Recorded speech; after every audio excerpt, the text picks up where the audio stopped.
et la jeunesse. Ce projet de loi anti-jeunes s'attaque au pouvoir d'achat aussi des retraités. Ces derniers seront mis aussi à contribution car la majoration de 10% du montant de la retraite pour les parents de 3 enfants sera soumise désormais à l'impôt sur le revenu et la revalorisation des pensions est décalée du 1er avril au 1er octobre. Au regard des questions de salaire, d'emploi, de retraite et bien au-delà, il est incontournable de créer un processus de mobilisation en résonance avec le quotidien et les préoccupations des salariés et de manière la plus unitaire possible. De nombreuses luttes ont lieu dans les entreprises sur notre département. Au début de l'été, il y a eu de nombreux rassemblements départementaux pour soutenir la lutte des camarades. Chez Elior à la clinique d'Aulnay, Défi Restauration à Roissy, la maternité des Lilas avec une manifestation de 200 personnes. Chez Simply Market à Villepin, chez ID Logistique à Cluny, chez Eris Messidor à Bobigny, ou bien encore la journée aéroport mort à Roissy avec une manifestation de 600 personnes et bien derrière la lutte des camarades de PSA. Ici comme ailleurs, le front du reflux s'exprime. La situation sociale et économique se dégrade chaque jour un peu plus dans le pays et dans notre département.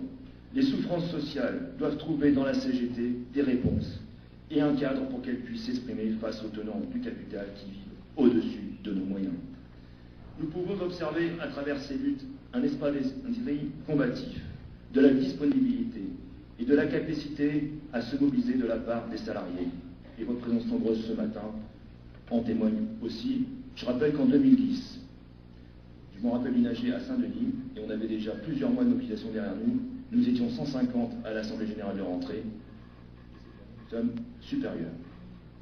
Comparaison ne vaut pas raison, mais c'est bien de le signaler. C'est peut-être pour cela que le gouvernement avance pas tout prudemment sur la question des retraites. Pendant l'été, nous nous sommes déployés avec les différents matériels à disposition, notamment le 4 pages retraite, l'argumentaire de l'UD, collage. Un espace spécial a été aussi ouvert sur notre site internet, je vous invite à y aller. Nous devons nous employer en cette rentrée à continuer la construction du rapport nécessaire pour les salariés et avec eux. C'est l'affaire de tous nos syndicats, du privé comme du public. Tout le monde doit être sur le pont. Nos syndiqués doivent être les premiers acteurs de ce processus à construire avec une voulons durable. À notre disposition, la journée d'action interprofessionnelle de grève et de manifestation du 10 septembre est un rendez-vous à ne pas manquer, à l'appel de la CGT, EFO, Solidaire, la FSU, mais aussi le UNEF. C'est une journée qui en appelle d'autres. Sa réussite sera déterminante pour la suite. Le tract pour le 10 peut être largement diffusé. Nous avons besoin de connaître l'état de préparation de cette journée. À cet effet, un tableau de connaissances existe et a été envoyé. Les analyses et les appréciations que vous livrerez ce matin seront précieuses. Chaque étape du processus de mobilisation qui est décidé est un gage pour la suite. Ainsi, il y a 4 meetings nationaux interrégionaux qui ont été décidés. Le 3 à Nantes, le 4 à Montpellier, le 5 en Ile-de-France au Dr Verdier et le 9 à Lyon. À eux 4, ces meetings doivent réunir 12 000 camarades.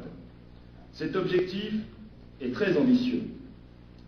Il va sans dire que nous allons être regardés de très près sur notre capacité à faire le plein. Le meeting de l'Île-de-France sera particulièrement observé. Nous serons le jour du dépôt de loi sur la retraite à la CNAV. On rappelle aussi dans le calendrier le 18 septembre au Conseil des ministres et le 4 octobre, début du débat parlementaire. La salle du meeting peut accueillir 4000 personnes. L'objectif pour notre département est de minimum 350 camarades. Nous sommes à J-8 et nous sommes aujourd'hui, en tout cas hier, à 126 inscrits. Donc je vous invite, il est important de vous inscrire et ce n'est pas encore fait, de travailler urgemment autour de nous à la participation la plus massive. Il est important de faire remonter l'état des inscriptions à votre VL très rapidement.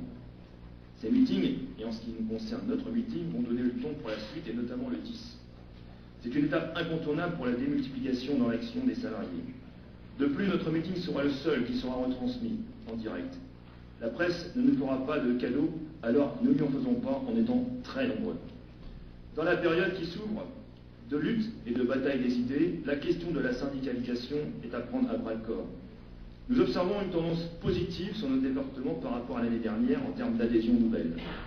Nous devons confirmer cette tendance en proposant la syndicalisation pour amplifier le rapport de force nécessaire pour aujourd'hui et demain. Nous avons besoin de muscler notre organisation. par le nombre de nos adhérents, mais aussi en créant toutes les conditions d'une qualité de vie syndicale où le syndiqué acteur décideur est au cœur du processus d'une CGT de transformation sociale. C'est aussi les conditions incontournables pour relever le défi de la représentativité. Comme vous le savez, la question de l'audience des syndicats est aujourd'hui centrale. Cette audience conditionne les négociations qui doivent maintenant déboucher sur des accords majoritaires. Le suivi des élections, de nos campagnes électorales en lien avec notre activité revendicative, là où nous sommes et là où nous sommes absents, nous oblige à une prise en compte et un suivi collectif. Le poids de notre organisation dans l'entreprise, dans la branche et au niveau national sont directement liés. Nous dépendons les uns des autres. Il en va de l'intérêt général.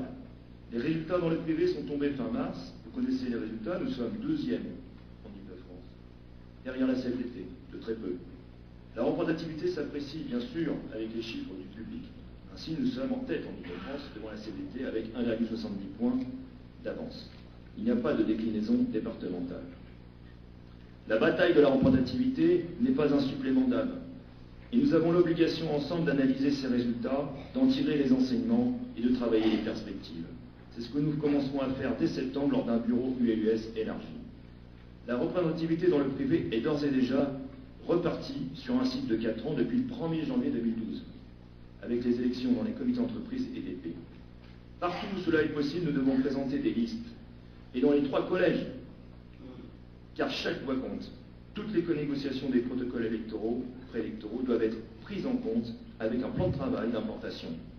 Je prendrai une expression un peu guerrière, mais nous devons lever une armée de négociateurs. Le monde du travail a besoin d'une CGT forte, sans compter que se joue aussi en ce moment l'avenir de la justice prud'homale, et notamment sur le mode de désignation des conseillers prud'hommes. Le gouvernement et d'autres organisations syndicales travaillent sur l'idée que nous n'aurions plus d'élections prud'homales au suffrage universel direct, mais désignées par exemple sur la représentativité. Vous voyez le piège et le danger, mais aussi le recul démocratique que cela serait.